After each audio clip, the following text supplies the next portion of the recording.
Peace and welcome to the culture here on the Black Star Network. Folks, we got a great show lined up for you. First, we're going to give you a recap of yesterday's State of the Union address given by President Joe Biden. We got a couple of things that we need to point out from this message, the big takeaways. We're going to be checking in with the culture crew to get their thoughts about everything from funding the police to voting rights. There's a lot to cover, so we'll discuss it. Also, let's talk about how the Republicans have planned to ban another hair bill discrimination. Man, oh man, they just can't let us live. And of course, we're going to be talking about Girl Scout cookies, how Girl Scouts are now being berated for simply selling cookies. I'm going to give you the details on that story. So, all of that and a whole lot more on today's edition of The Culture, right here on the Black Star Network. Let's go.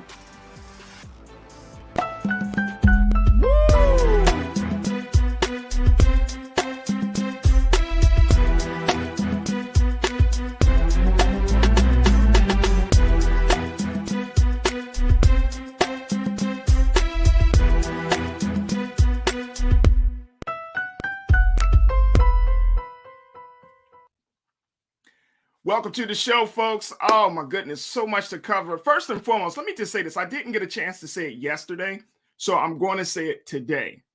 We've been on the air for 30 days. Yes. Had a little technical difficulty, had some tripping up things, but I think we are in a very, very good place. So I just wanted to say at the very beginning of the show today, thank you for all of you for tuning in. I know many of you have questions about what the culture is going to be about, who's going to be on there, what type of conversations they're going to have, all of those things. But folks, we've been on the air for 30 days since February the 1st, the first day of Black History Month, and Black Star Network is rocking and rolling. And I'm just so happy to be a part of the lineup here on Black Star Network with Dr. Jackie and my big brother, Dr. Carr. And also we have, who else we got? We got Deborah. All of us just continue to make this thing work. But again, thank you for the great support that you have given to the culture over these past 30 days. This is a big, big milestone for us. So we thank you so much for tuning in each and every day, checking it out, being patient with us. But we are in a very, very good place, and we're looking to make history here on the Black Star Network and for all digital programming. So thank you. All right, folks. Now, today I wanted to talk about the State of the Union. Of course, this is the yearly address that's given by the president. And to give us an update about where we are, what is the state of the Union of the United States of America? Yesterday, President Joe Biden gave his ideas, his vision for where America is. Of course, talking about everything from Ukraine, the Russian-Ukraine war, talking about inflation and the economy, looking at how we can build back America better. And of course, talking about the historic Supreme Court nomination, Judge Ketanji Brown Jackson. But he also threw in a couple of other things that we're going to be discussing. He talked about voting rights. Just for a smidget, he talked about voting rights. Okay. He also discussed, or at least mentioned, funding the police. Wow. So we're going to get into all of that. But the big story, of course, is coming out of the United Nations, where the United Nations has moved forward on making sure that they are voicing their discontent with the country of Russia, looking at how this whole situation continues to play out. If you have not been keeping up to date, folks, Russia is slowly moving in on the capital of Ukraine, Kyiv. And there was a lot of talk about this 40-mile convoy that the Russian troops were walking. Well, that has been shortened down to about 15 to 20 miles outside of the capital themselves. But the Russian army is not stopping, even though there have been a number of innocent civilians that have lost their lives as a result of the attack on the country. Closer to the capital and some of the big cities of the capital, Russia is still moving forward. And that high alert that President Putin had put his team on, that hasn't gone down, folks. That has not gone down at all. As a matter of fact, it's still in place. But President Biden said yesterday that they are not going to, he doesn't plan to put any boots on the ground. It's for him, it's an economic game. It's about making sure that he lets Russia know that as much as you want to destroy buildings, we will destroy your economy. I want to pull up a couple of things here that I think that we need to kind of look at as it relates to this situation. But as I mentioned, the United Nations have come out and have approved a resolution demanding that Russia end the invasion of Ukraine. Now, there have been a number of countries that have signed on to this situation, folks. The vote came after a series of speeches during which the majority of the country called on Russia to end the violence. According to the Ukrainian ambassador, to the UN, he urged countries to vote in favor of the resolution in an emotional address that ended with applause from the chamber. Now, how many countries are we talking about? Ultimately, the resolution passed overwhelmingly by a vote of 141 to 5, with 35 abstentions. The 5 countries that voted against it, well, obviously, were Russia, Belarus, Syria, North Korea, and Eritrea. The 35 countries that stood on the sidelines, those 35 countries, and if you look at the history of foreign policy in the foreign affairs, relationships play a huge role in this whole process. Relationship that Russia has with other countries. We've been talking about it with Dr. Gerald Horn. Relationships with China, relationships with Syria. A lot of countries have decided not to move forward, but that did not stop the resolution from being passed. And so the UN is putting its foot down and saying enough is enough. Now, the big question is, will Russia listen? Will Russia listen? I want to bring in Culture Crew member Rashad Staten, who is going to just to give us his insight about this. And I'm going to break it down some more, what other things that the president talked about in his State of the Union address. But let's bring Rashad in. Rashad, thank you so much, dear brother. How are you today? I'm blessed and favored, brother. Thanks for asking. I'm wishing the same for you and yours. Oh, absolutely. Absolutely, brother. We are all good on this side. Rashad, Talk this to me, State of the Farajii. Union, first and foremost, the State of the Union, it went through a couple of iterations. Of course, the Russian-Ukraine war was not a part of the agenda for the State of the Union, since the president and his cabinet have been planning to give this speech late last year, but it now is a part of it. Some people said that it was sort of like, you could tell it was like pieced together. He had a one message for Russia dealing with the Russian-Ukraine war, and then he had another message to deal with the issues and challenges facing Americans. But do you feel like that the president really spoke to the interest and to the needs of the American people, first starting with this Russian-Ukraine conflict? Yeah, I want to step back one and just like you said, honor the fact that we just finished up Black History Month, but history in itself is always celebrated around Black Excellence 365. And just to attach to that to what we just saw yesterday is the idea of, the State of the Unions themselves weren't initially historically started with an idea of speaking to the American people, that we want to honor, our great sister there. Which is the Black woman? What is her name? Mississippi Freedom Rider. Oh wow. What's her name? Not no. Okay. Nonetheless, like when we started the State of the Union, the sister there spoke of the historical analysis of what was happening down in Mississippi and down the South, and then President at that time took to the national stage to take her voice away by switching over to a State of the Union. And I think the same thing happened again yesterday with the emergence and the timeliness of the Russian Ukrainian conflict in itself, that President Biden had to adjust. Right, that was not initially the onset of what the State of the Union was, but he had to address the people in itself. I don't think, from my personal stance, and I'm only going to speak of my proximity, I think that he didn't really speak to us as constituents and citizens of this world, of the United States, but he provided clarity of what our actual angle possibly would be, and that is to not put soldiers on the ground, but to try to impose some economic sanctions that will stifle the economic progression of Russia themselves as being a Hmm. powerhouse in the global economics and foreign policy. So that one in itself, him making that clear stance of what the direction of the United States and their role would be, I want to say ease my spirits just a little bit, knowing that we would not be putting, more likely at this current moment, putting bodies and spirits on the front lines to possibly, lose their lives, but us Yeah. using our economic power and our stance in this country, to force some type of moral obligation on those that are imposing on people's democracy, sovereignty, and livelihood. I think that's a great stance that America ourselves can take, right? And I think it provides a space of us as Americans to become more economically astute and how we use our tax dollars and what our tax dollars are actually being used in a global exchange around policy, democracy, sovereignty, and things of that sort.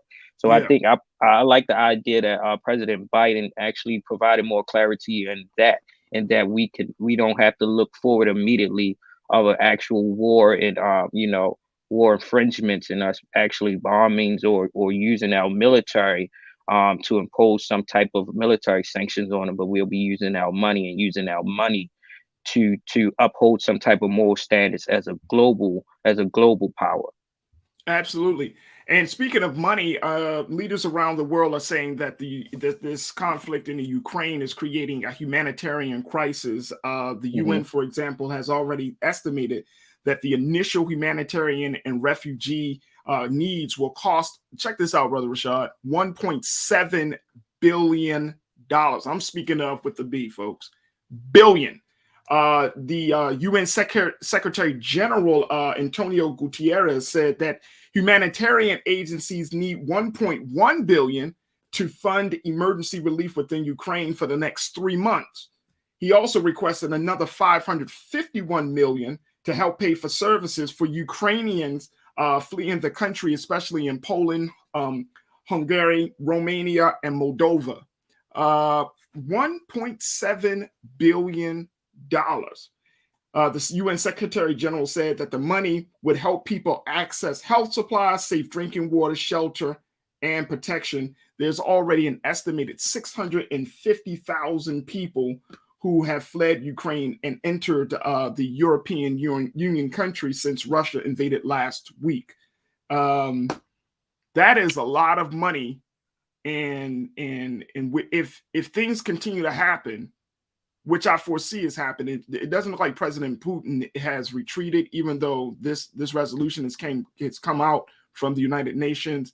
Nothing really has changed on his mind. I think he's dead set on moving into the capital and destroying whatever he needs to destroy to get his point across that he's going to take over this part of the world. Yeah. What's your take on that? I think our ambassadors and the different ambassadors representing the different countries across the UN and himself said it, that this is a one man's war, right? He has a sternness and a stubbornness that he wants to do what he wants to do, and at that point, the unintentional and intentional consequences will be based off of his own dictator or tyrannical leadership that he wants to impose and take away the sovereignty and the democratic, structures of Ukrainians, right? And to see the cost analysis of trying to bring some type of humanitarian needs and supports at 1.7 billion, when you're looking at monetary costs of military and war in itself, that's pennies to a dollar, right? Yeah, It sounds like a lot, but when we talking about this level of military and foreign policy relations, that's usually around a normal ballpark. So I think it's one. I'm curious to see how this money is actually going to be beneficial to all persons across this humanitarian and this color line, right? That we see that everyone has been displaced, everyone already has been directly impacted, to the American economy within the last 2 weeks, to now the Ukrainian people themselves, but also Is this money going to actually help with the humanitarian needs of Africans that are in Ukraine? Right, we're Yep, starting to see an emergence of videos and things of that sort that's saying that a lot of us Africans that are in these European Union countries, but also specifically are in Ukraine, are not getting the same supports, the same needs, and that we are seeing racism again rear its ugly head. Right. So then absolutely. where's the accountability to earmark, okay, this amount of money is going to go to the darker hue people that's being impacted globally around this issue. And that's where my heart and my passion and my mind is looking towards. How do we look at the I's and cross the T's of that dollar amount and see that it's going to correlate to all persons, white, black, brown, yellow, green, blue, and whatever else that we show up as. And we're going to continue to have that conversation, especially about our African brothers and sisters, those students who are, who have come from Nigeria and other parts of the continent. We'll have those conversations today, tomorrow. I want to personally make sure that people understand the context of why it's important for us to not just talk about what's happening in the Ukraine affecting Europeans, but then, like you said, the African student population, Indians who are coming Hmm. from who have gone to school in Ukraine as well. I mean, I was reading yesterday, Rashad, that Nigeria, the leadership, the political leadership in Nigeria was saying that there were about 16,000 of their students that are in Ukraine for study, from everything. And they're studying everything from medicine to engineering to science. Hmm. So they're adding to they're going to be coming out of these universities and these schools adding to society. And the big reason why they decided to go to the Ukraine to go to school versus coming to the United States is because of cost, Right. that is associated with schools there. So, I mean, we definitely need to have that part of the conversation, which I think is hugely important. But then when you look at how this whole situation continues to evolve, when Right. we are talking about that money cost, when you're talking about the number of troops, I mean, I don't know if you've seen the video of that 40-mile convoy. I mean, it looks like something from a movie. And it looks like the show of force that Russia is putting on this country. It will. I'm concerned, Rashad, and I've been saying this since this whole scenario got started. I'm concerned that the strong show of force that Russia is exemplifying is going to compel the United States to get involved Yeah. militarily. I agree. I agree. They're taking I a mean, firm stance. President Biden has kept on saying that this is Putin's war.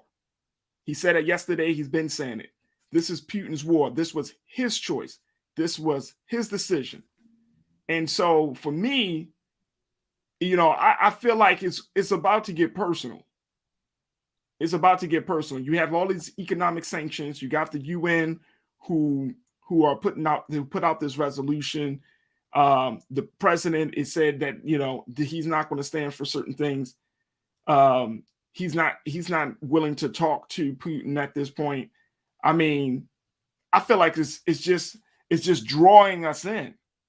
Yeah, I think it's a powder keg waiting to explode, unfortunately. And Putin is definitely taking his firm stance and showing his military power through visible representation, which is definitely a agitational approach to it, right? Trying to prompt these other military powerhouses globally to take a side on which table they're going to take. And even as we see in the UN and the resolution, those that were in favor versus those that were opposed, it's not like you said in the beginning of the show, it's not surprising because we see how certain countries in themselves have a interwoven relationship economically, and as well as how they are doing work in their natural resources and how that impose, the daily operations of their country, their people, and what they pride themselves in the different structures of governmental institutions there. But also those that have shown them their absenteeism in the resolutions themselves is that gray area. Where would they stand? We know where America is standing, and we know what the president has currently said that we will be continuously putting economic sanctions on, but when someone is showing their military power and their force with this long convoy of just military and moving closer and closer to the capital of Ukraine, it's going to cause someone to show their left hand as well in this poker game, right? And I hope that it's not just solely the United States ourselves that has to come in as a savior or a strong ally, because we know the allies or the potential allies that Russia can tap into. And if we have all 3 to 5 of these military powerhouses in themselves, then we possibly could see a World War III happening quicker than we know, regardless of the stats that the president has taken last night. So I think this is one that we're going to literally have to watch second by second, moment for moment, and look for an update when we wake up the next day. I agree with you. Rashad, we're going to take a quick pause. When we come right back, let's continue to talk about the State of the Union, folks. We're going to talk about voting. What did the president say about voting rights? I told you, remember yesterday, I said, look, if there is no other issue that the president needs to address. I mean, he had all of these things on his bucket list, but I said there has to be a mention of voting rights. I said it. You can go back and take a look at the video. I said it. But what did he say? And more importantly, do you think it's going to stand? Is it going to get the momentum started to restore voting rights in this country? Is it going to get the momentum to break up voter suppression laws that we see have cropped up all over this country in every single state? We're going to talk about that and a whole lot more. So stay with us. It's The Culture here on the Black Star Network.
Don't you think it's time to get wealthy?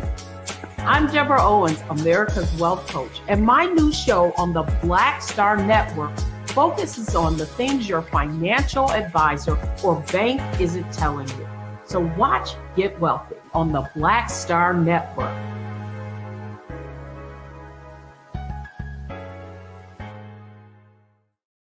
Pull up a chair, take your seat. The Black Tape with me, Dr. Greg Carr, here on the Black Star Network. Every week, we'll take a deeper dive into the world we're living in. Join the conversation only on the Black Star Network. Hi, I'm Dr. Jackie Hood Martin, and I have a question for you. Ever feel as if your life is teetering and the weight and pressure of the world is consistently on your shoulders? Well, let me tell you, living a balanced life isn't easy. Join me each Tuesday on Black Star Network for A Balanced Life with Dr. Jackie. We'll laugh together, cry together, pull ourselves together, and cheer each other on. So join me for new shows each Tuesday on Black Star Network, A Balanced Life with Dr. Jackie.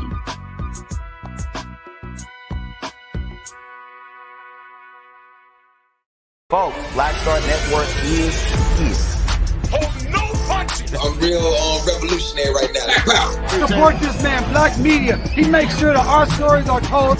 Thank you for being the voice of Black America, Roland. Hey, Black, I love y'all. All momentum we have now We have to keep this going. The video looks phenomenal. See, there's a difference between Black Star Network and Black-owned media and something like CNN. You can't be Black-owned media and be scared. It's time to be smart. Bring your eyeballs home. You dig?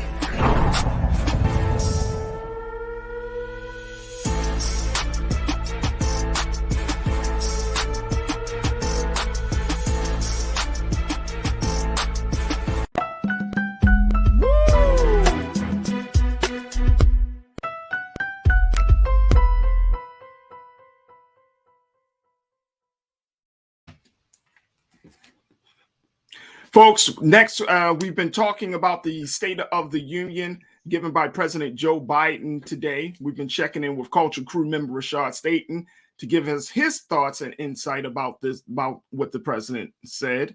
And the president covered a lot of issues, but we just wanted to have a few takeaways, some things that I think that are really crucial to where we are right now in this country, where Black people are, where marginalized communities are in this country. Yes, we know about the Ukraine-Russian war. We know that. And we're keeping our eye on that.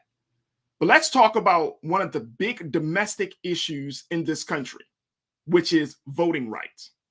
Voter suppression laws are popping up all across this nation. And what we're seeing is an all-out concerted effort to stop, to block, and to redirect the vote.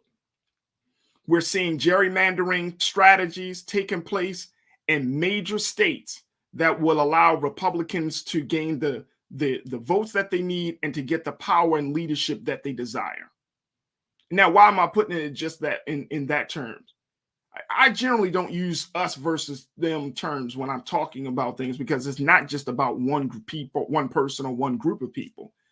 But we are seeing a party that is shifting the conversation.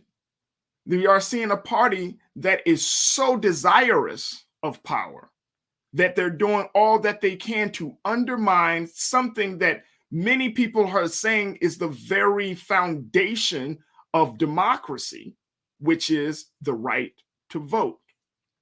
So let's hear what President Biden had to say in his 62-minute, 6,500-word speech from last night, the State of the Union on voting rights. Check this out. The most fundamental right in America is the right to vote and have it counted. And look, it's under assault. In state after state, new laws have been passed. Not only to suppress the vote, we've been there before, but to subvert the entire election. We can't let this happen. Tonight I call on the Senate to pass the Freedom to Vote Act, pass the John Lewis Act, Voting Rights Act. And while you're at it, pass the Disclose Act so Americans know who's funding our election. That's just it. That's it, Mr. President. Just pass it. Hey, and while you're at it, that's it. That's all we get for voting rights. 6 weeks ago, folks, y'all remember the president was down in Georgia talking about how important voting rights were. He talked about how he wanted to bust up the filibuster. Remember this? 6 weeks ago, he stood on the campus of HBCU, right down in Georgia, right in Atlanta. I think it was Spelman College, talking about the importance of the vote. Now there is very big concern from voting rights activists from across the country saying the president didn't say enough about voting rights. Here we are in a very, very critical election year. Yesterday, Texas had their election, right? So it comes down to Governor Greg Abbott and Democratic challenger Beto O'Rourke. That kicked off the election season for 2022. But what it doesn't do is ensure that people will have the opportunity to cast a vote. And what we got from the president in that simple 1 minute and 2 or 3 second excerpt was just something that we've all been saying, pass. Mr. President, you didn't use your bully pulpit. You didn't use that great podium that you stood in front of and not just say pass it, because we've always been saying pass it. I mean, it's the right thing to do. But what about really bringing it home, driving it home, really stating the case that if people don't vote, regardless of what happens in this country, that democracy will fail, that the American experiment will fall apart? I think it was a missed opportunity there, folks. I want to check back in with Culture Crew member Rashad. Rashad, again, it's a missed opportunity, like you said. Huge missed opportunity. Rashad, what I can't wrap my mind around. Speak your truth. Is this is supposed to be the fundamental exercise, and this is the thing. And let me. You worked on a college campus. You've been around young people. I've worked with young people. We've done the work of political activism for years in this city and across the country. One of the big things that we often, and this is what I had personally done. Now, look, I tell people civic engagement is everything, right? You know, you have to become civically engaged. You have to get involved with understanding how your government works. You have to know who the sources of power are. You have to know the dynamics of power, all of those things, right? Correct. You ran for office locally to be a city council person. So you believe, but it's hard to kind of tout that. It's hard to believe if the president only uses about a minute of an hour and 2 minute speech to push something that is a critical, fundamental, infrastructure-based problem. Like vote. Yeah, he did exactly what I think his intentions was, to create a soundbite, right? And that's the complexity that has to be addressed and spoken on platforms like this one here, is to how do we hold our elected officials whom got these positions based off of our vote in what they offered as under their campaign and commitments, to hold them accountable to continue to be forward, but and be intentional in what they're actually professing it to the American people. To only use a minute and 7 seconds for what is the backbone and the foundation of American democracy, it's insufficient. It's an insufficient check that will bounce in itself, like Martin Luther King has said. So we have to now hold our elected officials accountable in the space where democracy itself is being questioned through military invasion globally.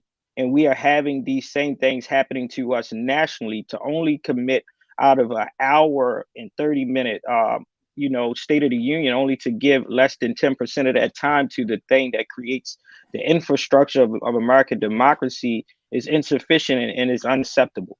One, because it just has a soundbite where it's going to go as a viral sensationalism, but it holds no one accountable from the federal down to the state and the local governments to put in place infrastructure systems and how to protect the American citizen to retain their voting power, but also be informed of how they can hold themselves accountable to be civically engaged. One of the realities of it is this.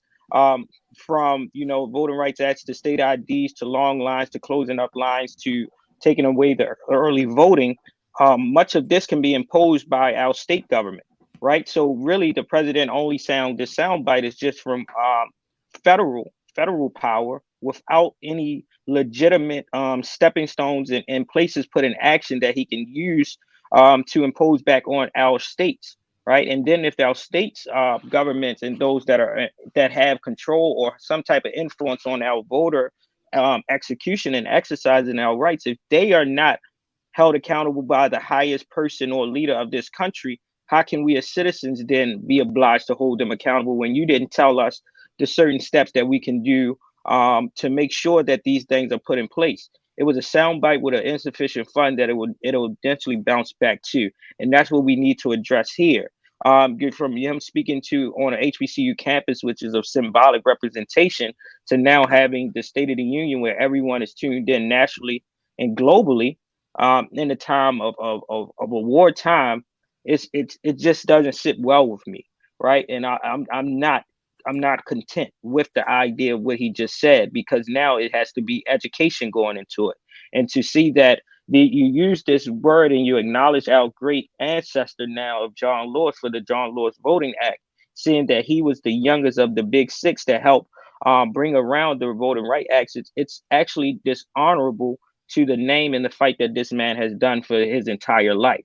Yeah. Right. And to do it in a State of the Union, and to go back to what I said earlier, it's also it's disrespectful and honest of the great legacy of Fannie Lou Hamer, that if she wouldn't have used her power to speak on the injustices of voting rights and the systemic oppression of Black folks down in the South, and that gave birth to the States of the Union. Once she got up there and you heard the harsh truth of Black existence down South, that the president didn't jump on during a fireside chat, that gave birth to what we have now, the State of the Union. It's to close out Black History Month, and to this man to use the name of John Lewis and only give a minute and 7 seconds. It's one of those ones where we're not going to be okay with just the bare minimum. We no longer can accept that, because it's affecting us every day.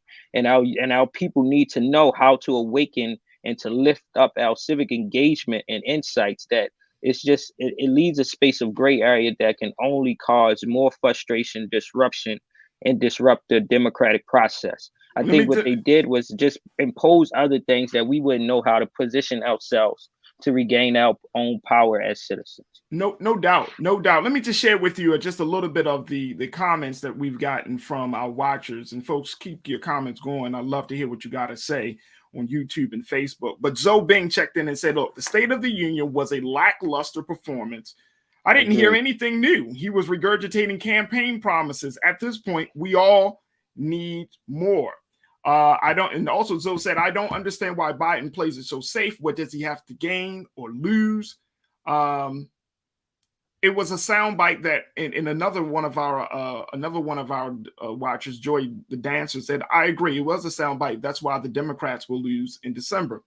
Man, Karina checked in and said, look, Biden appears to have an ignorant confidence that he can win without his base. I doubt he or the Democrats will ever learn to dance with the folks that brought them to the party. I like how you said that, Karina. Dance with the folks that brought you to the party. She also said, it's obvious they do not want to give us the legislation we demand. However, I raised the question if Democrats actually want to remain in power. That's a big question. That's a good question. Great question. It's a thought-provoking question. That's a great question. But I don't understand why he plays it so safe on this issue. You know what I'm saying? Like here's why I'm pushing on this real hard, Rashad, because for over the past year, this should have been the year of racial justice. Yes. This year, if President Biden had really stomped his foot down, put his foot down, and said, we're going to get some stuff done. This 1 year, after the year of 2021 and 2020, this 1 year could have been the game-changing year for racial justice. You got the George Floyd Policing Act. You got the voting rights issues. You got the conversation around, of course, economics and student loans and all of those things, but also more importantly around funding HBCUs. This could have been the year where if he would have just put really pushed hard on just those three things, HBCUs, police funding, and we're going to talk about policing in a minute, and Voting Rights Act, he would have black people. He would have black folks. Black folks would be like, all right, cool. Then your second year, you can push for the other stuff. Now, I get it. COVID-19 certainly disrupted some things. I get that. So you got to put some stuff, you got to put some things in there, which will help. That family tax, child tax credit will help. We know that. But this could have been the year where his administration, for all the bad press, the slow progress that they've been getting, this could have been a year where he could have changed the whole conversation. It now looks like going into his second year, he is just going to be more of the same. instead of being the progressive president that I think a lot of people were looking and expecting to have. But I thought that this could be the year. And if you want to get people to come to the polls, invest in their interests. Correct. If you want to get look, you wouldn't have to tell black folks to come to the polls if they got a they got a funding bill that speaks to police brutality, or if they got a bill that protects their voting rights. You don't have to tell black people that. Black people, we come to the polls anyway. We would come out and drove like, no, that man is doing some work. Let's go to the polls. The Democrats wouldn't have to be scrambling in 2022 because why? You're investing in people's interests. I agree. One is like, where's the level of uncertainty coming from when you had 2 years leading up into your role in leadership as the president of the United States to hear the cries of the nation from every corner of the United States around the priorities that they're lifting up? Of course, restructuring policing in our communities, both rural and urban populous areas, but also voting rights acts and as well as education. Specifically to our historically black colleges. These have been resounding themes that have propelled our movements of the Black Lives Matter movement and all the other movements that we have, which is only a continuation of the civil rights movements, our Black Power movements and things of that sort, that, you know, the people themselves have did a rallying cry for him to be astute enough to receive what is being said. Why, like you said, have you not set any of those priorities into motion within your first 30 days to your first year to your second year? It's at a standstill of uncertainty, which is why most people at now is at an untrustworthiness of what the Democratic Party is doing for the constituents that have put them into seat. And it's showing us a reality that we can't just take sound bites and political campaign motions, but we got to be very diligent of whom and how and what they're going to strategically do to put in place, right? The GOP, like the comments have said, they have worked on their priorities. The Republican Party has taken a very unfortunate and stark stance, but where are the Democrats, and why is the Democratic Party so uncertain in which stance that they are, that they're playing this buck game of not willing to sacrifice, you know, the loss of certain things to gain the respect of the same people that continuously keep them in office. But it then puts us back as black and brown folks that, hey, if they don't get it right this time, we may have to reevaluate where our voting power goes to. And do we want to continuously get on this same train? Or do we want to look at creating other parties that we know are willing to work with us?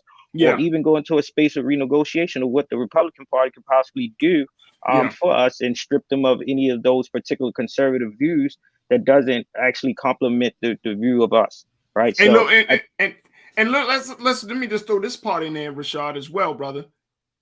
This is something that I've learned, you know, going into community organizing. If you invest in the marginalized and the dissatisfied, if you invest in those who are put on the fringes, and your investment brings them into the mainstream, you are essentially helping all. Yeah, like people act as if you were to invest in interests that appeal to black people in this country, to the Native American community, to the Latino community, those communities that have often and traditionally been marginalized, that you're cutting other people out. If you help those who are disadvantaged and marginalized, you're helping the rest of the country move forward. And so it's mind-boggling to me that we're still fighting in 2022, even though we show up at the polls, even though we're showing that we can get involved. We serve as the consciousness of this country in a lot of different ways. I'm speaking of as a community, as a people, as a nation. We serve as the consciousness of this country. And yet, our interests, our needs are often overlooked, sidetracked, pushed to the side, put on the back burner. And it's getting more and more frustrating. And it's hard to tell people, go out to vote. Because why? When the next generation asks you, an 18-year-old asks you, why should I vote? It's your duty. How long you been voting? All my life. Did you gain anything from it? Yep. What is there to show? Look, we got to take a quick pause. When we come back, we're going to talk about one more element of this State of the Union speech, folks. A lot to get to. Stay with us. It's The Culture here on the Black Star Network.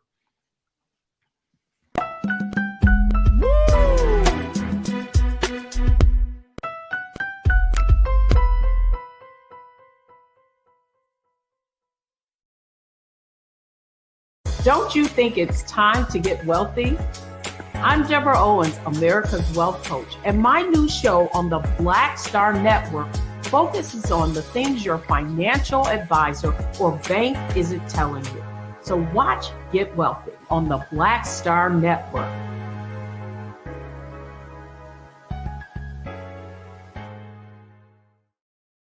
Hi, I'm Dr. Jackie Hood Martin, and I have a question for you. Ever feel as if your life is teetering and the weight and pressure of the world is consistently on your shoulders? Well, let me tell you, living a balanced life isn't easy. Join me each Tuesday on Black Star Network for a Balanced Life with Dr. Jackie. We'll laugh together, cry together, pull ourselves together, and cheer each other on. So join me for new shows each Tuesday on Black Star Network, A Balanced Life with Dr. Jackie.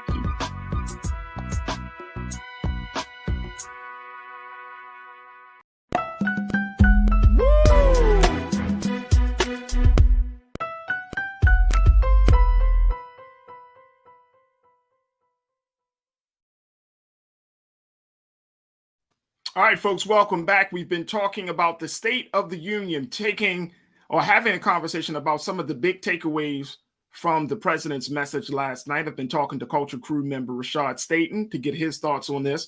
One of the big, and Rashad, I want to bring you back in. One of the big, and this is a tough one here. But one of the big things that the president did mention yesterday was funding.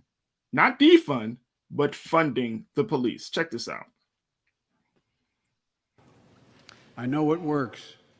Investigating crime prevention and community policing, cops who walk the beat, who know the neighborhood, and who can restore trust and safety. Let's not abandon our streets or choose between safety and equal justice. Let's come together and protect our communities, restore trust, and hold law enforcement accountable. That's why the Justice Department has required body cameras, banned chokeholds, and restricted no-knock warrants for its officers.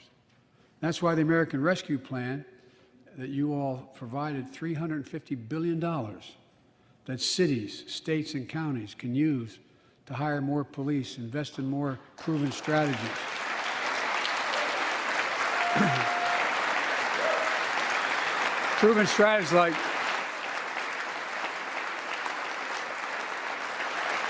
Proven strategies like community violence interruption, trusted messengers, breaking the cycle of violence and trauma, and giving young people some hope. We should all agree the answer is not to defund the police, it's to fund the police. Fund them. Fund them.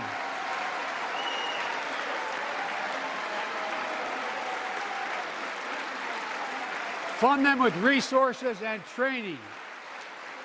Resources and training they need to protect our communities. I ask Democrats and Republicans alike to pass my budget and keep our neighborhoods safe. And we'll do everything in my power to crack down on gun trafficking, of ghost guns that you can buy online, assemble at home, no serial numbers, can't be traced. I ask Congress to pass proven measures to reduce gun violence. Pass universal background checks. Why should anyone on the terrorist list be able to purchase a weapon? Why? Why? And folks, ban assault weapons with high-capacity magazines that hold up to 100 rounds. You think the deer are wearing Kevlar vests? Look, repeal the liability shield that makes gun manufacturers the only industry in America that can't be sued. The only one. Imagine had we done that with the tobacco manufacturers. These laws don't infringe on the Second Amendment. They save lives.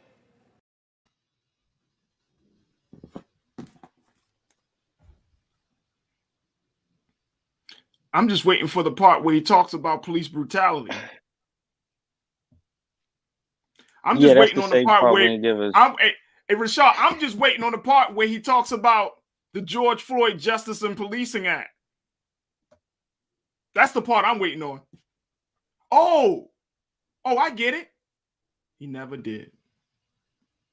He never used that bully pulpit to push a piece of legislation that could change how we do policing in this country.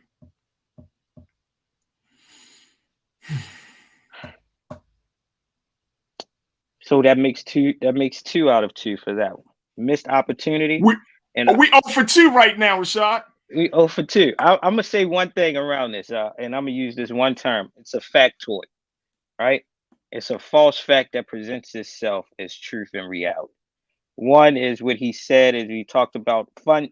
So let's be clear. When our activists and our leaders are talking about defund the police, they're not simply saying strip the law enforcement agencies of zero operational budgets and things of that sort. They're saying, how can we properly reallocate some of the large funding that our law enforcement agencies receive in comparison to other public agencies and institutions and work and programming to better service those that he said are trusted leaders, are trusted partners, are safe havens to do the impersonable work across our communities to build respectability, to build trustworthiness, to build a sense of identity, and to build a sense of safe and healthier communities, that we don't have to expect our law enforcement personnel, staff, and officers to do the work, to be therapists, counselors, frontline workers, first responders, and things of that sort, when we can empower and use some of that funding to go to the people that have the passion, the commitment, and see people as human and have received the trainings, but also to use some of that funding to go towards intentional training around cultural sensitivity, the humanitarian of Black and brown folks, and to see how they can work and see each other outside of the badge when they are policing our communities. The president himself said we could need officers to continuously to walk the beat. Those that are understanding and aware of history, walk the beat itself is a racial term that correlates back to counting Black bodies on a plantation or in an industrial prison complex and making sure that your body is where it belongs to be, and for you to not move out of your place that they expect you to be. And when you do so, you are now deemed criminal. That term in itself is a buzzword that needs to be pushed out of our vocabulary, and it should not be perpetuated by anyone that is of leadership of this country. All right, so look, we only got a moment to kind of to reel this in, but I will say the president said something, and to your point, Rashad, the president said this last night: let's not abandon our streets or choose between safety and equal justice. Mr. President, we're not choosing between safety and equal justice. Congress is. Oh, we're not choosing between safety and equal justice. The police are. That's not for us to hear. That needs to be said directly to the institutions that do that. Because the people, we're not telling the police, hey man, no man, treat me differently because I'm Black. No. That's what police departments do. Now, I'm not for, the falsehood. And I think with the way you describe the whole defund the police movement is spot on, Brother Rashad. And I'm not for anything outside of that. But let's have a very realistic conversation. The president is talking about guns, the type of guns. Again, off the mark. The big conversation that has been plaguing this country for the past 2 years has been the treatment of Black people by law enforcement officers. That's the conversation. The State of the Union, you said it, Rashad, biggest platform in politics, right? That's the Super Bowl of politics in a so to speak. That could have been used to say, hey, we need to get back to George Floyd bill. Because guess what? Black people are still being abused and mistreated by police. It's still happening. It hasn't changed. So this is not for us to take on. This is not the burden for us to take on. We're the constituents. This is the burden for those institutions to take on. And I was disappointed that the conversation went way off of the fact that we don't have any code or any codified policy in place to start checking this crazy ass behavior that we've been seeing coming from law enforcement agencies that are designed to protect and serve. We don't have no policy to regulate their behavior. Won't put more money into police departments or hire more police. Then you talking about training them. That the training isn't the problem. It's the thinking. It's the choice to choose between safety and equal justice. Rashad, I gotta let it go right there, brother. But I know you got to jump off, and I appreciate your time with us today. Thank you so much, big brother. And God willing, we'll be talking to you soon. As always for the culture. Absolutely. All right, folks, got to take a quick pause. When we come back, let's shift gears. I'm going to share with you what the Republican Party is doing to keep discrimination of hair rocking and rolling in this country. We'll be checking in with Culture crew member Nira Muhammad. Stay with us. It's The Culture here on Black Star Network.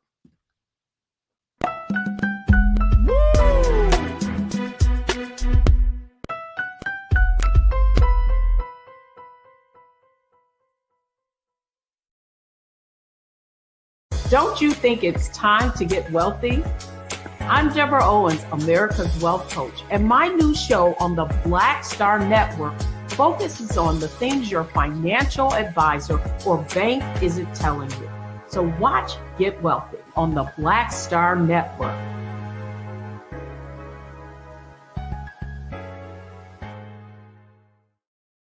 Hi, I'm Dr. Jackie Hood Martin, and I have a question for you. Ever feel as if your life is teetering and the weight and pressure of the world is consistently on your shoulders? Well, let me tell you, living a balanced life isn't easy. Join me each Tuesday on Black Star Network for A Balanced Life with Dr. Jackie. We'll laugh together, cry together, pull ourselves together, and cheer each other on. So join me for new shows each Tuesday on Black Star Network, A Balanced Life with Dr. Jackie.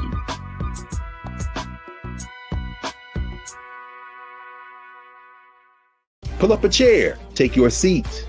The Black Tape with me, Dr. Greg Carr, here on the Black Star Network. Every week, we'll take a deeper dive into the world we're living in.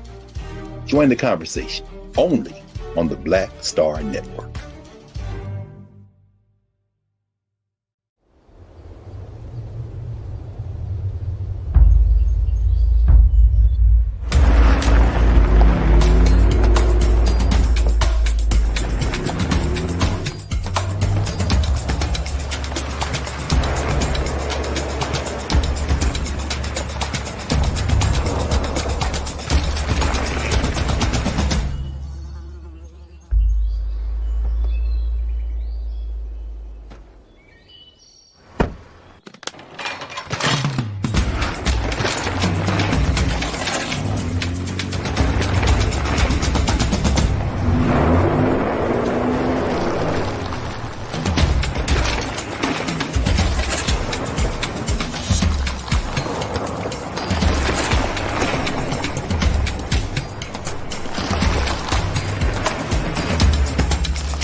Welcome back to the second hour of today's show, folks. The Culture here on the Black Star Network. The first hour, we just kind of broke it down, has a few takeaways from yesterday's State of the Union message that was given by President Joe Biden. And hopefully you found the conversation to be enlightening, but more importantly, it will encourage you to want to stay involved and most importantly, stay informed. So that conversation with Culture crew member Rashad Staten, we appreciate that.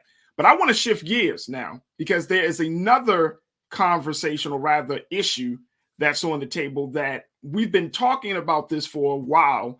And it looks like on Monday, it has been stalled. This is the effort of getting the Crown Act passed. The Crown Act deals with banning racist hair discrimination that you see in the workplace, that students sometimes get in schools. And so this act, which would help to and give Black people, particularly Black women, an opportunity to express themselves, to be themselves. A young brother like myself, rocking some locks, I won't be discriminated against by any employer or anything like that. This bill would have helped to kind of clear the path for that level of expression to happen. However, this past Monday, the last day of Black History Month, the Crown Act failed to pass the House with a needed 2/3 majority as part of an expedited voting process, with 235 votes for and 188 votes against the bill. You want to know who voted against the bill? All Republicans, not joking.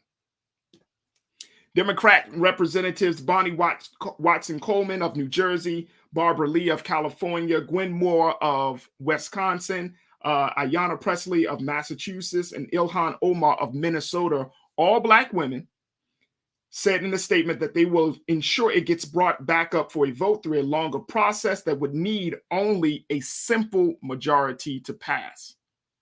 Let me show you what this statement from Representative Bonnie Watson Coleman said as she tweeted this message after the bill failed to pass. She said, quote, "We will bring the Crown Act back and pass it with a simple majority. We won't allow Republican antics to stand in the way of Black people having the right to live as their authentic selves." Had to bring in our dynamic, culture crew member, Nira Muhammad, on this one. Got to bring my wife on this one, y'all. She is an author. She is an educator. You can see her in the classroom. And she's also the host of Queen Talks with Nira Muhammad podcast, heard on all streaming platforms. Nira, thank you again for being with us today. How are you? I'm tired, but I'm here. I'm here with my big hair, my big inappropriate African hair. Big inappropriate African hair. When you look at this situation, when we look at how you are, first and foremost, I mean, one of the things that I have learned about, one of your passions is self-expression, right? Being authentic to yourself. You always, and as long as I've known you for the past 400 years that we've known each other, you've always encouraged both girls and women to be themselves authentically, right? Don't hold back. And you yourself, you've been living your best authentic life as well. But to see that your a person's authenticity, to see that their personal expression can be politicized and even thwarted by just by policy and legislation, how does that make you feel? Because I feel like that doesn't happen too much for men, even though Crown Act, of course, cover men's hairstyles as well. But sure. I see a lot of it happening, that level of interruption happening for women, it's particularly Black women. Yeah, I mean, to be honest, growing up, I ran away from my natural curly hair for so long. I never wanted to wear my hair curly. I always wanted it to be straight. I wanted to look like the girls that I went to school with. I know for me growing up, I grew up in Arizona. So my friends were either white or Mexican, and they always had straight hair. So I wanted straight hair as well. But I have like super curly hair, and I hated it. I literally cried and begged my mom, please straighten my hair. Please straighten my hair, to the point where I over straightened it, over processed it. My hair fell out, so many different things. So it took years for me to get to a space where I was actually comfortable just wearing my natural hair. And I think a lot of Black women can attest to that as well. And even Black men can attest to that, where we've always felt like, oh, I need to have my hair this way. I need to look this way because I need to look good for a job. It's the same thing with tattoos. I can't have this tattoo or I can't have this piercing because of my job. And again, like you said, this is geared toward Black people. I know as an educator, the last school that I worked at, there were white teachers, white women who had purple hair, who had pink hair, who had blue hair. And it was seen as cool. It was trendy. But if you see a Black woman wear purple hair or pink hair or blue hair, oh, that's ghetto. That's not professional. You shouldn't show up to work that way. So those double standards are there. They are so prevalent. And I definitely think that we need to address it. I'm actually sitting here feeling like that R in Republican needs to be changed to racist. Because at this point, you're a racist. These policies are racist. To tell us that we can't wear our hair in our natural state is racist. There's no other way to put it. If you're a Republican at this point, you're a racist. I'm not finding a line that divides a racist and a Republican. Where is it? You know, I mean, and that's a harsh term that the people try to shy away from there, and you know racist. That, you know, but I it's hard to not see your not feel your sentiment and see your point on that, because a person's hair should not be public policy. It's my hair. It's your hair. It's coming out of your scalp. You know, it comes out of my head. What do you want me to do? Well, I want you to go get Madam C.J. Walker's perm, burn out your hair, and look like so that you can look like a white woman. But then white women are going to turn right. It's all right. White women are going to turn right around, and they're going to get braids, and they're going to get lip fillers, and they're going to wear big hoop earrings, and they're going to try to talk like Black women. We talked about this even with Aquafina. Every other culture and every other woman, they want to mimic Black women until they don't. Yeah. And this is the part about, and this is the slippery slope. This is the part that I think that is the most concerning. That if you start to try to politicize and legislate a person's natural features, then where does it stop? You know what I mean? Like, where does it stop? So are you going to start to say, well, look, you can't have tattoos, or you can't have piercings, or you know what I'm saying? Like, you know what I do? I personally, Farajii, I equate, you talking about my hair, you're equating that to my skin. It's that simple for me. You're equating my hair to just being Black. Period. I don't think there's any other way to sugarcoat it. This is to say, oh, because you have natural curly hair, or because you have braids, you can't get a job. That's insane. That's absolutely insane. So you're not going to tell me I'm not a better teacher than half the white women that I know. You're not going to tell me that. Just because my hair is curly. You're not going to tell me that. I don't care. Like, I mean, it's really insane. It's so insensitive. It's one of those topics that it's even hard to talk about, because you really get so pissed off with the fact that we have to beg to be ourselves. In 2022, we are begging to just be ourselves. To just show up as my natural, authentic self. I gotta beg for that. I have to get policy written to be myself. Racist. That's it. And so, you know, when we look at this, by you also being an activist and advocate, you know, what would you say there is some of the best ways that folks can start to fight against this? Like, we've seen this in the halls of Congress, where never pick up a piece of straight hair. What you gonna do? You're gonna fire every last one of us? Yeah. What are they gonna do? Yeah. We already have shortages thanks to COVID in many fields, whether it's in the medical field, education. Oh my gosh, how many teachers are leaving the classroom? So you're gonna fire? Well, one, I don't have those issues as a teacher, but it's just the thinking behind it. We gotta start. I'm sick of Republicans, Farajii. It's like, I'm just genuinely tired of Republicans. There's no other way to put it. I'm tired of them. I want to destroy the Republican Party, to be honest. I want to dismantle. How can we do that? That's what I want to know. How can we dismantle the Republican Party, the racist Republican Party? Because that's what it's turned into. And it's hard. That's not the Republican Party that Abraham Lincoln was a part of. That's not. No, wait a minute. Hold on. You know history like I know history there, and you know that Republican Party that Abraham Lincoln was. That thing been dead. No, that's what I'm saying, because Democrats started out, that was the South. Right. You know, racist, they were Democrats. It's flipped. And that's insane. This is not the original Republican Party. At this point, every single thing damn near that comes out of Republicans' mouth is horse shit. I can't even put it in a prettier way. I'm sick of it. I can't even be nice. I'm so fed up. I'm so emotional about this. I'm turning into Iman at this moment. And you know, I'm more level-headed than that. But when you talk about the fact that I have to teach my daughter, you know, to love her curls. I love to allow my daughter to wear her natural bush because I never want her to be ashamed of her curls the way that I was. Right. I hated my hair. I didn't start loving my hair, to be honest, until I was around 30. I'm 32. I've only been wearing my natural, and you can attest that, Farajii. I've only been wearing my natural curly hair for about 2 years now. Yep. That's real. That's real. And it's something to see. If you have, and this is to all of the wonderful sisters that are watching us today,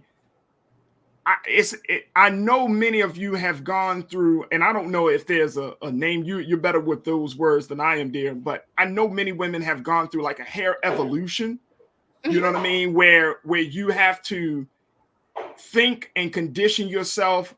You have to break away from the traditions of that you grew up under at first, when you went at mom's house or grandma or around auntie, and then you got evolved, and then a better consciousness around your hair started to emerge, to where if you are a woman of 20 in your 20s, your 30s, certainly in your 40s, your expression is totally different than what your mother taught you, or what grandma taught you, or what auntie taught you. You know what I mean? That hair I think the culture has took place. changed. I think it's changed so much. I think you see more and more women. I mean, I change up my hairstyle all the time, but I just think back in the 90s, back in the early 2000s, I think it was just more popular to wear your hair straight. It was on the age of when, you know, getting a relaxer was in. Now, I don't really know too many women that even get a relaxer anymore. I never needed a relaxer, even when I wore my hair straight, but I wanted one because I wanted my hair to be so straight. But then even still, like there were years after, you know, wearing my hair straight, I stopped using relaxers and I just flat on my hair. But again, we're damaging ourselves. We're damaging literally just damaging our hair, trying to be someone that we're not. And I'm not saying you can't wear your hair straight, because you guys know you'll probably see me next week with a straight hairdo because I switch it up all the time. But I want to be able to do that. I want to have the right to choose which hairstyle I decide to wear. Some days I want to go straight. Some days I want to go curly. Sometimes I want my braids. Sometimes I want my faux locks. Yeah. I have the right to choose how I look, just the same way white women do. And if they can't get the same hairstyles as we can, I am so sorry, but that does not give you the power to say, well, because I can only wear my hair this way, then you can only wear your hair that way. We're not equal in that way. We're not. Yeah. Let me go to some of these comments. Pastor Dave checked in and said, our women's beauty is their hair. A black woman's hair in the motherland showed rank as well as beauty. That's my opinion. Yes, blessings. Pastor Dave, thank you so much for your comment. Let me see here.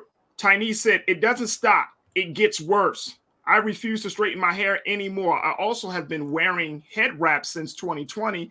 And I double dog dare someone say something to me. I know that's right, sis. Me too. Me too, sis. Oh, because I'm gonna come back with it even bigger. I'm gonna come back with it even bigger. I'm gonna be right at the beauty supply store, coming back with it even bigger. Play with me. Yeah. So people have been checking in. Also, Rocking with the Truth said, I love my natural, kinky, coily hair, and have been rocking it for 12 plus years. Amazing. And Oil Kings checked in and said, white supremacists always give the benefit of the doubt to other white supremacists. Oil King, thank you so much for that. Keep your comments coming. Because one of the big things that I'm seeing around this whole hair issue, I mean, we have a Crown Act here in the state of Maryland.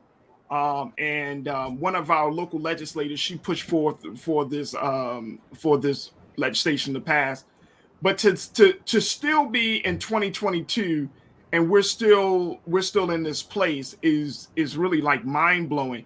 And Farajii, yeah, didn't we recently see a story about a little black girl? I think she was a mixed girl who had her hair cut by her teacher.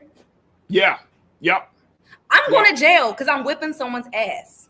They cut my daughter's hair. Period. Yeah. Same day. You're getting your ass. I'm going to. Be prepared for that ass whipping because it's coming. And look, but see, Wait a minute, but hold on. Now we've been talking about girls, but our son, of course, thing. Curly has hair. this beautiful, like curly fro going on. Does. You know what I'm saying? Looking like Hey, Miles you touch Morales. you cut my kid's hair, I'm gonna cut you. Cut for cut. What's up? I got my scissors. I'm ready. But see, look. Now here's the other thing. I mean, we can kind of laugh and joke, but then I do remember there have been cases and stories of, for example, and I forgot this young brother's name, but he was a wrestling. He was a wrestler in school. Yep. And he had his locks cut.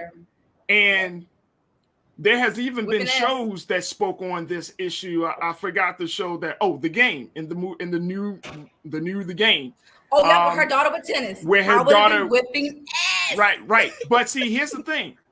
How do we start to get the conversation from the individual level to an institutional level? Because just as much as you say, no, nobody going to touch my hair, my daughter and my son's hair, the institutions, school systems, employers, all of those things, all of those places, the message has to be sent to them that they do not have the right to infringe upon somebody's natural features. The fact of the matter is that we have to have this conversation is insane. I mean, natural features. We're not talking about additives. We're talking about someone's natural features. So if you don't like the shape of my nose, what do you think I should do? I'm not K. Michelle. I like my face. I'm not changing it for anyone. That's not happening. It's insane. I'm so sick of living in a world where beauty and hair and skin color is so important. Why is it so important? When did we get away from the heart being important? Or were we ever even there? I don't know, but I can tell you one thing, I'm not for it. And I think that this is an issue that we see more when we send our Black children to predominantly white schools. I don't see this as an issue in predominantly Black schools, especially because I work in predominantly Black schools where, we're always encouraging each other's hair. But I will tell you one thing, I did have an Asian woman come up to me and she in school and she's like, I love your hair, and touched my hair. And I looked at her like she had two heads. So I think we do have to be and I saw it happen the other day. A white woman touched another woman's hair, and I was like, the girl didn't respond. I said, oh, she's not Black, because we would have been like, you never touch a Black woman's hair without permission. Even my students, I had a student, his hair looked I just wanted to touch it, but I asked, can I run my fingers through your hair? Sure, Miss Muhammad, but you asked before you touch someone anywhere on their body, but to touch my hair without my permission, that's offensive. I am not one of those Black women that are sitting inside of a cage where you get to come around and look at me and touch me. I'm not an animal in the zoo. You will not touch me at all. Like you want to touch somebody like an animal's mane or something. I'm not it's offensive. You don't do that. Yeah. So sometimes we do have to say that to white people. Like, you can't just touch someone's hair, or Asian, because the Asian one that did to me. Yeah. I had to let her know, no, ma'am, don't touch my hair. Yeah. Ever. Yeah. And I think that if we, we're just getting out of Black History Month, we're now in Women's History Month. You talked a little bit about this issue, like in the school setting, but how do you start to cultivate a girl's love for her hair? Because girls are being exposed. They're being exposed to mass media. They're being exposed to family and friends that they might overhear, talking about hair. The girls, of course, girls are standing in the bathroom looking up at their mom, their sister, their auntie, their grandma when they're, getting themselves prepared. How do you start to really develop a love of a girl's natural hair? Where does that start, you think? So with my Queens in Training, which is a sorority that I started for 4th and 5th grade girls, one of the things that we did was I played a video about Black women and their hair. I believe the AKAs put this video together. I'm not sure, but I believe it was the AKAs. And they loved it. We watched the video. It had great music. It had all these styles. And we were just like discussing as we were watching it. Oh, I love that style. Oh, I wear that style. And then we just had a circle where we talked about our hair. They shared their experiences. They've shared negative opinions, negative comments that have been said about their hair, and also positive things. We took a moment to uplift one another. And then on the flip side of that, as a mom, I am always telling my daughter how beautiful her hair is. I am always making sure that I do her hair and express to her the importance of having her hair done and just taking very good care of it. And you already know my daughter is a straight diva. When I go to put her shirt on in the morning after doing her hair, she's like, don't mess up my hair. And I'm like, I got you, sis. But I'm instilling that in her. She loves her hair. I'm like, look at your girl, look at your curls. Yes, your hair is so thick and beautiful and full. It's the language as well. What type of language do we use when we talk to our children about their hair? How do we describe it? Are we saying your hair is so nappy? I would never say that. It's beautiful, it's thick, it's full. What words are we using? So I think that's very, very important. Up in our vocabulary, instilling that self-love in our children, it starts at home. So that when she goes out into the public, the moment someone says something negative about her hair, she's gonna look at them like they lost their mind, and she's gonna correct them. I know you're not talking about my hair, not this beautiful God-given hair. Mm-hmm. You lost your mind, right? But that starts at home. Yeah. I mean, we one of the things of course, like I'm so happy to see that there are like books. Of course, we can kind of go back to the great we have so many of those hair love books. Hair love books. Gosh. Hair love. We have Crown. Actually, is a book called Crown. We have about 5. I know in our personal library, we had at least like 6 books. I have Cool Cuts for boys. It goes through just all these different hairstyles for Black boys. That same exact author. I know her name is Michelle something. I can't think of right now.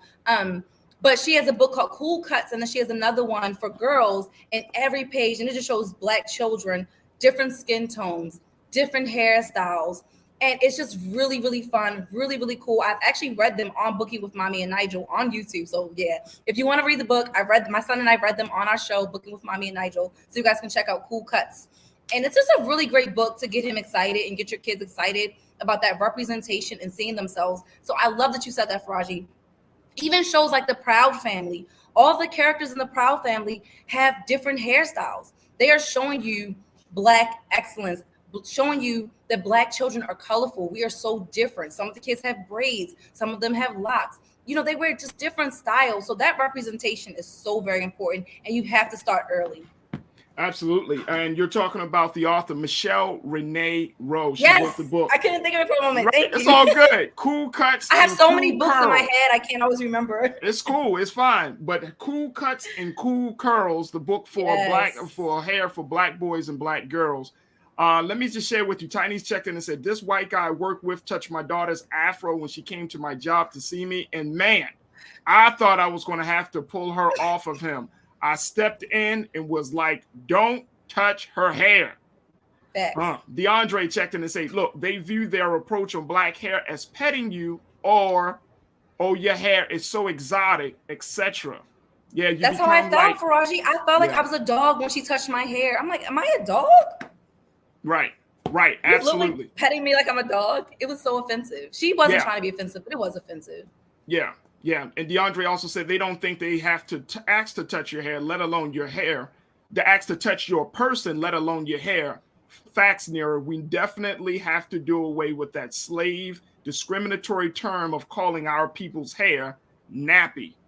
Absolutely. And I think you know, you and I, we always talk about this, the power of language. Language is everything when you're trying to change the culture or change the attitudes and thinking of people.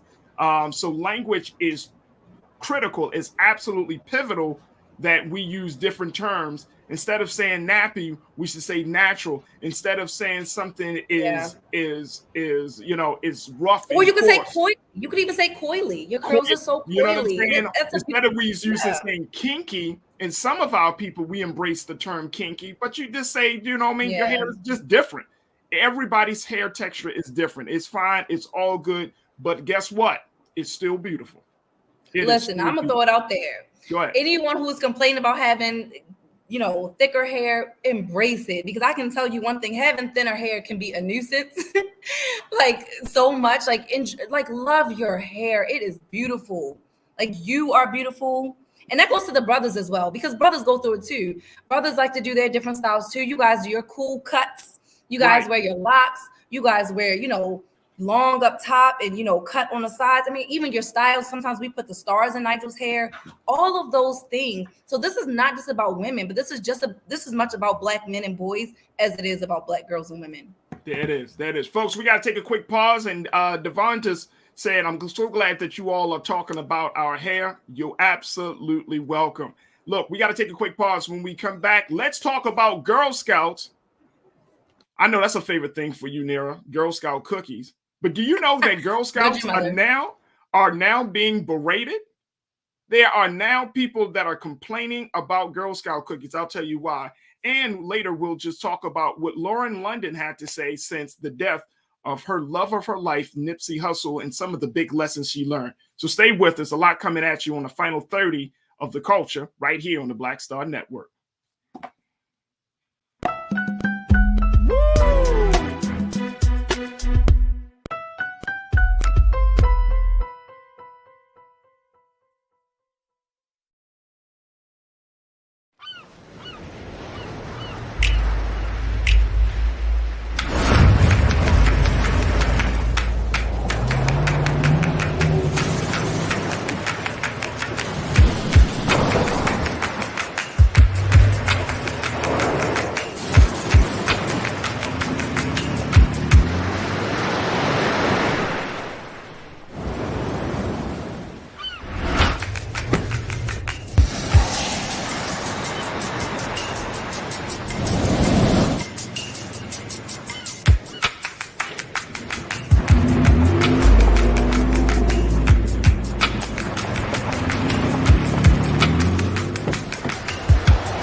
Hi, I'm Dr. Jackie Hood Martin, and I have a question for you. Ever feel as if your life is teetering and the weight and pressure of the world is consistently on your shoulders? Well, let me tell you, living a balanced life isn't easy. Join me each Tuesday on Black Star Network for A Balanced Life with Dr. Jackie. We'll laugh together, cry together, pull ourselves together, and cheer each other on. So join me for new shows each Tuesday on Black Star Network, A Balanced Life with Dr. Jackie.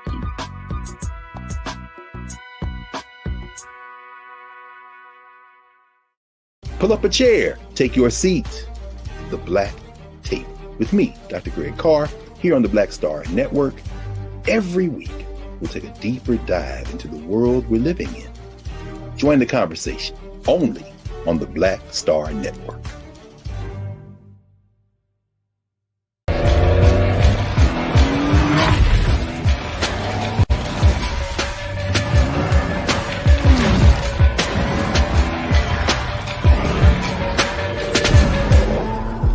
Folks, Black Star Network is here.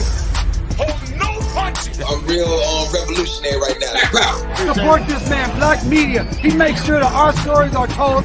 Thank you for being the voice of Black America, Roland. Stay black. I love y'all. All momentum we have now, we have to keep this going. The video looks phenomenal. See, this difference between Black Star Network and Black-owned media and something like CNN. You can't be Black-owned media and be scared. It's time to be smart. Bring your eyeballs home. You dig?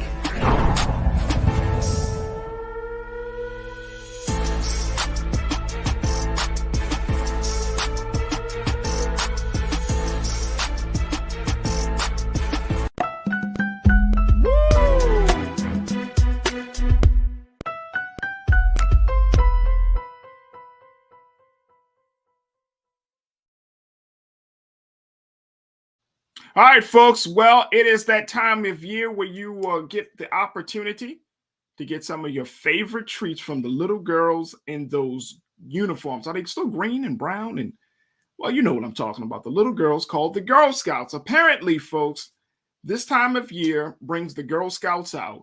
And as they do each and every year, it's an opportunity for them to raise funds for various programs and activities to keep certain Girl Scout camps going. Now, the problem is that Girl Scouts have now become the target of berating, and harassment.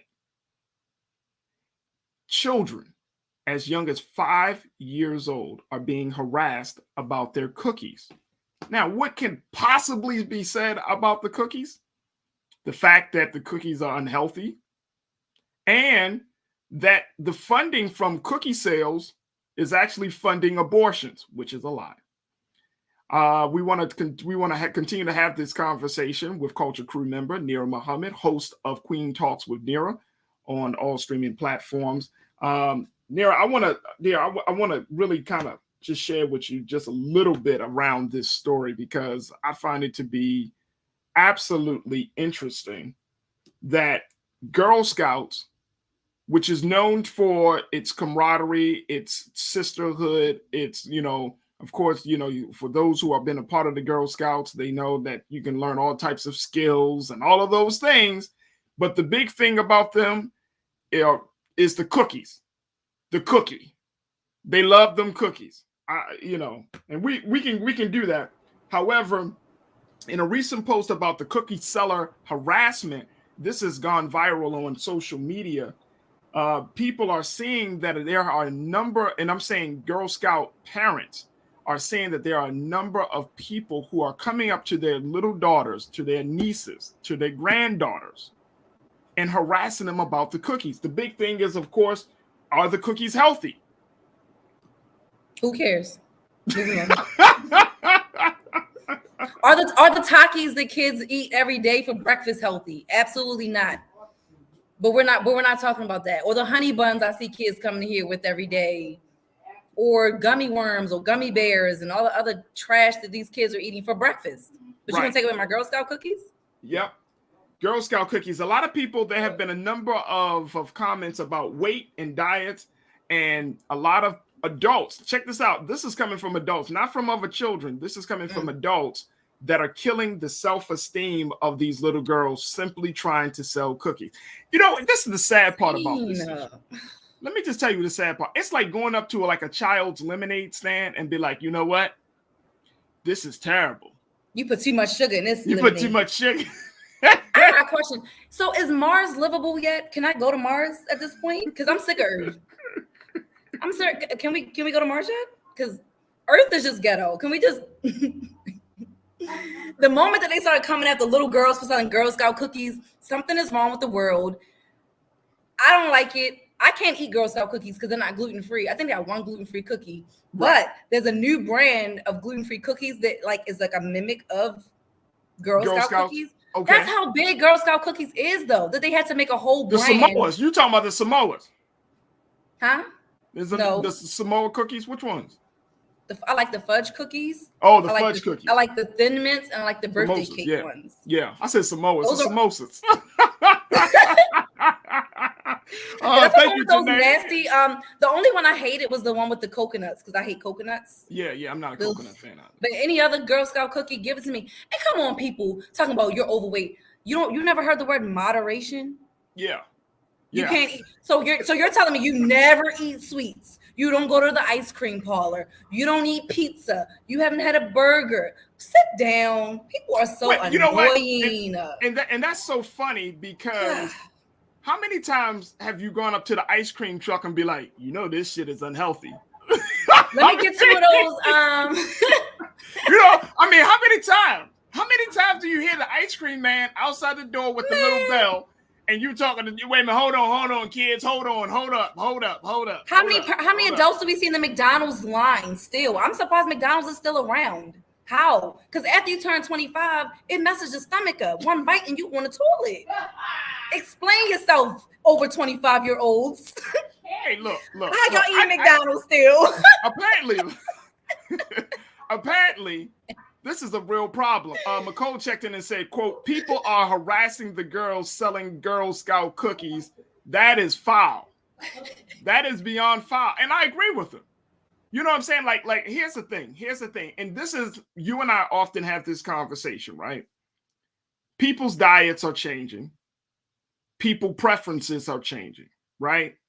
And on the flip side, it's absolutely insane that adults will go off on children about something that children cannot change. Children don't make the cookies. They're just simply selling them so they can get their little... They could just walk their need to be on a diet tail right on by, mind their business. And you know what's funny, though, about that deal? You know what's funny about that? most of the time I see Girl Scouts selling Girl Scout cookies in front of stores, supermarkets, grocery stores. Exactly. So you don't have to buy the cookies. You don't have to buy the cookies. It's like if you don't want to watch this show, you don't have to watch. I never forget. I was on the air with Kathy Hughes, Miss Kathy Hughes, the great Kathy Hughes, and we were doing this radio show together. And people would she said people would call her up, and she was talking about how she used to do radio with her and Dick Gregory back in Washington, D.C. years ago. And she said, Farajii, people would call up and say they don't like the show. They don't like what we're talking about. And she said, you know what I would tell them? Turn the station. You don't have to listen. I feel like that 100%. If you don't like, I get tired of people complaining about stuff that they don't have to be a part of. You don't have to participate. You don't have to indulge. It's just that simple. Now, here's the flip side. Here's the flip side on this, dear. Here's the flip side, and I wanted to get your take on this. The flip side of this is that if the Girl Scouts are concerned about harassment, how about starting making some cookies a little bit that speaks to the health, the dietary preferences of people, because everybody doesn't eat the same. But they already did. They do have that already. They just sell under the Girl Scout banner. No, not like another company. No, under Girl Scout, they do sell Girl Scout cookies. One of my students sells Girl Scout cookies, but they always sold out of the gluten-free cookies. Right. I was like, see, everybody wants the gluten-free cookies. Everybody wants crap on gluten-free. But those cookies sold out fast. So Girl Scouts, they do have vegan cookies, and they do have gluten-free cookies. They have options. People are just stupid. That's okay. Okay. No way to put it.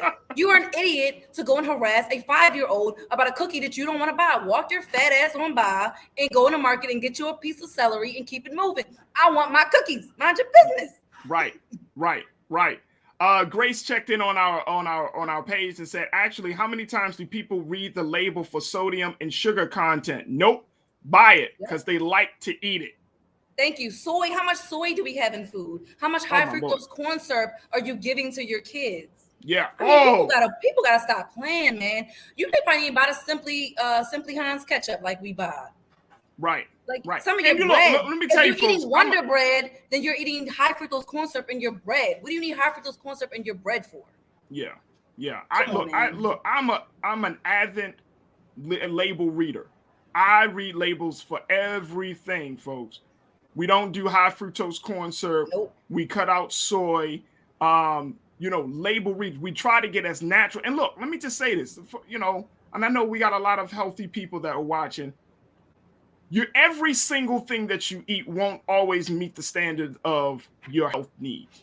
Right. You can eat like Tom Brady. And guess what? If you get a little extra sodium here, a little extra sugar there, I mean, it's not going to kill your body. It's in moderation. But it is in moderation. I'm in total agreement about that.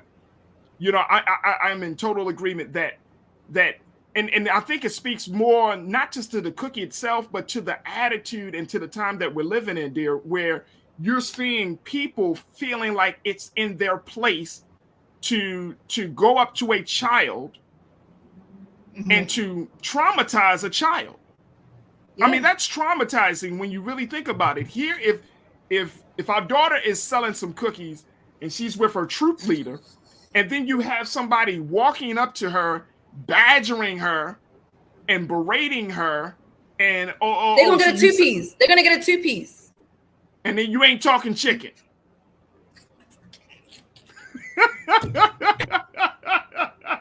I promise. You about to get this. You about to get this chicken with them cookies, sir. I'm only violent when it comes to my kids. Let me just make that. I'm not a violent person, y'all. I'm only 4'11", but when it comes to my babies, I don't play. Yeah, I don't play when it comes to my babies. Look, I don't play around. I don't understand how adults can get into a space with children to go back and forth with children. I don't argue with children. Something is really wrong with you as an adult to go up to a kid. And that's why, so I am not making fun of anyone's weight. I think that people are beautiful no matter what weight they are. I have celiac disease, so I struggle with weight. 2020, I was 20 pounds heavier than when I am now, and my weight just fluctuates every year, and I can't control it as much as I would like to. I'm trying to. So I would never make fun of a person's weight. I am only coming at people who are coming at kids, because that just shows me that you just have like no boundaries. You just have no care in the world to come at a kid for trying to do something cool or just to be out in the community, serves in the community. I love Girl Scout cookies. When I see them, I go and support, even if I can't eat the cookies. I've given them to my students as a treat at the end of the day. So I love to support Girl Scout cookies. Come my way. If you're in Baltimore, come on. I want the cookies. Bring them to me. Hubby just cashed at me today, so I got y'all. Right. So what do we take from this? Because I feel like there has to be some lesson from this. I mean, or should we tell Stop parents? Messing with kids. Okay. You weirdo. You're a weirdo to go up to a kid and pick on them. You choose your diet. You need to learn self-discipline. Download the app, NOM, or whatever it's called, NOOM, whatever, Noom, whatever it's called. Do whatever you have to do to make sure that you're living your life authentically to yourself. You're only putting in your body what you want to have in there. And don't worry about other people. That's not for you to say. Mind your mother effing business. Is that something? Yeah, I think so. And just chill out, man. It's only a cookie. It's weird. You know what I mean? You're crying over spilled weird to milk. Me? Yeah. Weird. Oh, weird. All right, folks, we're going to take a quick pause. When we come back, let's talk about some life lessons that we can learn from someone who has lost a loved one. Stay with us. It's The Culture here on the Black Star Network.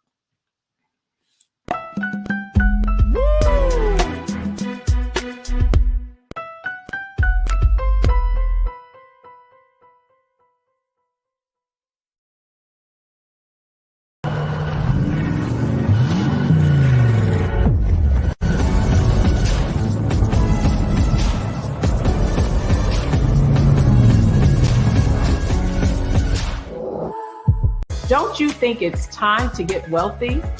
I'm Deborah Owens, America's Wealth Coach, and my new show on the Black Star Network focuses on the things your financial advisor or bank isn't telling you. So watch Get Wealthy on the Black Star Network.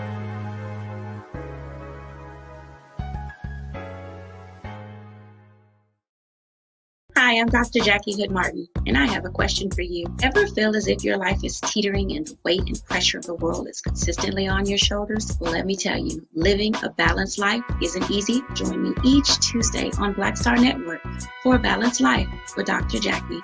We'll laugh together, cry together, pull ourselves together, and cheer each other on. So join me for new shows each Tuesday on Black Star Network, A Balanced Life with Dr. Jackie.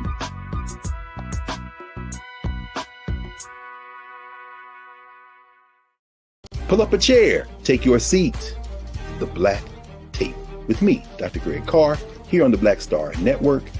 Every week, we'll take a deeper dive into the world we're living in.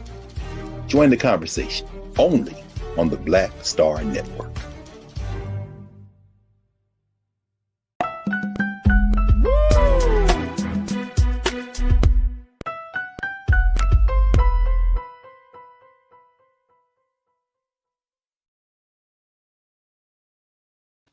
Folks, as we close out today's show, I thought that it was appropriate that we at least have a conversation about love, loss, and finding yourself when things in your life seem to be going off track. These are some of the big things that have affected actress and entrepreneur Lauren London after she lost her longtime partner, Nipsey Hussle, tragically back in 2019. If you remember the story of Nipsey, he has been a hip hop artist. He was a businessman. I mean, he owned a lot of great shops and just doing a lot of entrepreneurial ventures. And unfortunately, back in 2019, he was killed as a result of gun violence. Now, his death just shook the hip hop community and all of us across the country. And it's amazing that it's been really 3 years since he was gunned down in the parking lot of his store, The Marathon, located right there in South Los Angeles. Now, to Lauren, she talks about how she has been dealing with the grief of losing Nipsey. She said on a recent podcast, when she was asked how it feels to have a plan for your life and then have that picture you imagined torn apart, she said, quote, "It is the ultimate test of surrender, letting it go and letting God now move in your life.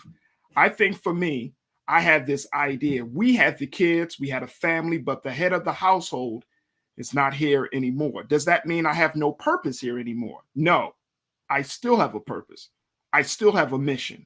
And now I have to tap into myself. I had to surrender my idea of what I thought my life should be and give my children the opportunity for a happy life." I want to bring in Nira Muhammad as we have this final conversation. Dear, when we think about the grief that Lauren London had to work, and she's still grieving. She's still grieving because it's a forever thing. It's a forever thing, right? Nipsey Hussle is also, Nipsey he shouted out in all your big songs. Of course, people talk about him. It's like you're not going to forget. And I'm sure she will. There won't be a time where she won't be reminded of how wonderful he was or what type of man that he was and all of those things. And she'll see him through her son every single day. They have a son together. Right. But to that point that she make about having a purpose, that she had to surrender this idea of what her life should be. And you and I've talked about this. Like sometimes your life can go, you think your life will be in a certain place, and you know people like this, and I know people who say, okay, by this age I want this, by this age I want that. Yeah. And then those things don't happen. And then it's a hard place when the person you wanted to spend your life with is not there. It's a hard pill to swallow when you realize that your life is not going the way you imagine, and you have to reorient yourself to finding some balance. What are your thoughts around that? I think it's really beautiful, for one, that Lauren had the courage to really talk about it, because we really don't get to hear about the other side of that grief. So to hear Lauren talk about how she had to surrender what she thought her life was supposed to be like, that was real. That really hit home. And I want to say, there's nothing wrong with having a plan for your life. You should have a plan for your life. You should have expectations for your life. I think the big difference is getting out of saying, by the age of, I need to have this done, instead of just making it a little bit more loose. During my lifetime, I want to accomplish this. I don't want to get into the habit of saying, by the age of 32, I need to have XYZ, because then the moment that you don't live up to that expectation, now you're looking at yourself as you're a failure. So instead of saying, I want to accomplish this by a certain age, say, I want to accomplish this in my lifetime. Yeah. Because this, like the black woman from Black Panther, what was she, in her 80s? She had always wanted to be an actress, and it wasn't until her 80s that she got a breakout role in Black Panther. So You're never too old to live up to your potential. You're never too old to live up to your purpose. We have to get out of putting a date stamp on something when we don't have control. We really don't. And I love how you said that, because I remember one of my longtime mentors taught me, when you deliver any type of speech, a sermon, that you can certainly have notes. But he told me this way. He said, you can have your notes on paper, but he said, always leave inspiration. Mm-hmm. Always leave a space for inspiration. Don't have your bullet points so tight that God can't inspire you or can't compel you to say certain things, right? So he said, always, and I never forgot about that. He said, I literally leave a space on the paper for God's inspiration. And I feel like that's the same way, just listening to you, that your life there has to be some spaces in your life for inspiration. It does. For changes, right? Because like you and I, we both have experienced great grief. You know what I mean? We've experienced grief. And when you experience grief, man, it feels like your balance is off, your mind is off, your spirit has been shaken. And it really does something to you. But a lot of times people, we don't like to feel all of the emotions that grief comes with. The stages, right? Or we try to just gloss over, oh, I'm all right, I'm good.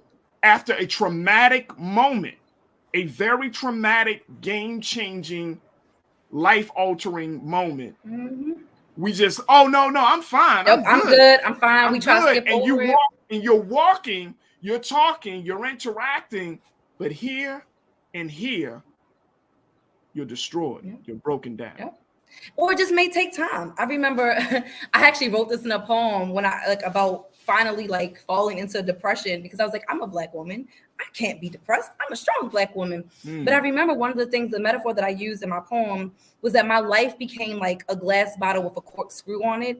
And I was just putting so much traumatic shit inside of that bottle that it got so full that the corkscrew just popped off and everything came spilling out. And that's how we live. We try so hard to sweep stuff under the rug, to pretend that things don't faze us. And then one day that cork is going to pop off and all hell is going to break loose. And you're going to be like, what? I'm going through this. I need therapy. And it's real.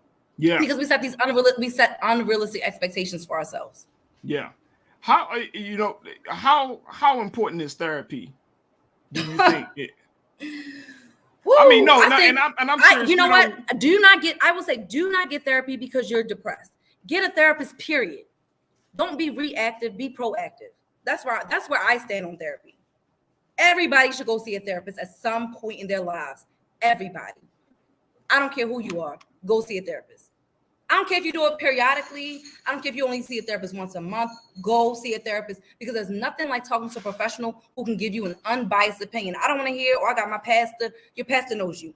I don't want to hear, I got my grandma. Your grandma knows you. I got my homegirls. Your homegirls know you. They are going to side with you 9 times out of 10. They will enable you. Your therapist will not. My therapist was hardcore in my face. And of course, that therapist that, you find a therapist that matches what you need. Some people need a hardcore therapist. Some people need a therapist that might hold their hand a little bit more. I had a therapist that gave it to me straight, and that was exactly what I needed. So you find a therapist that fits your individual needs, but get a therapist.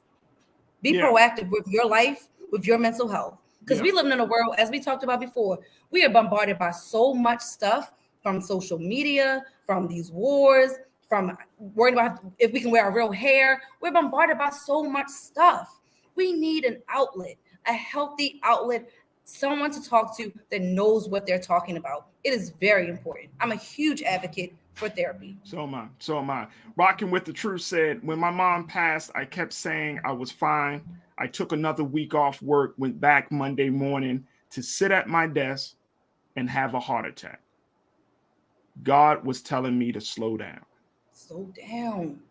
Our body talks to us. So let me just and we ignore it. Dear, when you just said that, and it made me think about when we don't take the time,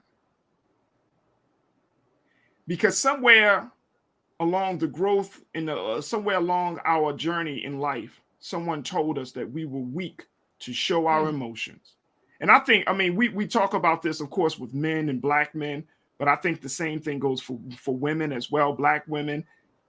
Somewhere along the line, in all of this, in this culture that we are in, right? Everybody is talking about, as much as we talk about self-care, mental health days, and all of those things, somewhere along the line, the thought that we can't express our emotions, the thought that we shouldn't talk about our pain is still present in each and every one of us. You know why? We've been in survival mode from the moment we touched this land. Yeah. When you're in survival mode, you're trying to stay alive. You're not thinking about your emotions. You're trying to stay alive. We are operating in survival mode. This is not natural. But what can you expect from a people who have to beg to show up as their authentic selves? How can we be anything but? We can't even wear our hair. We're begging to wear our natural hair in 2022, but you expect us to be what? Happy, healthy? How can we be? We're in survival mode. From the day that the first breath of air that we take as Black people on this planet, we're in survival mode. Period. I don't care where you are. I don't care if you're in Africa. I don't care if you're in America. I don't care if you're in Europe. I don't care where you are. We are in survival mode as Black people, period. And we carry that pain all day. We carry that pain all day, and we carry it consciously and subconsciously.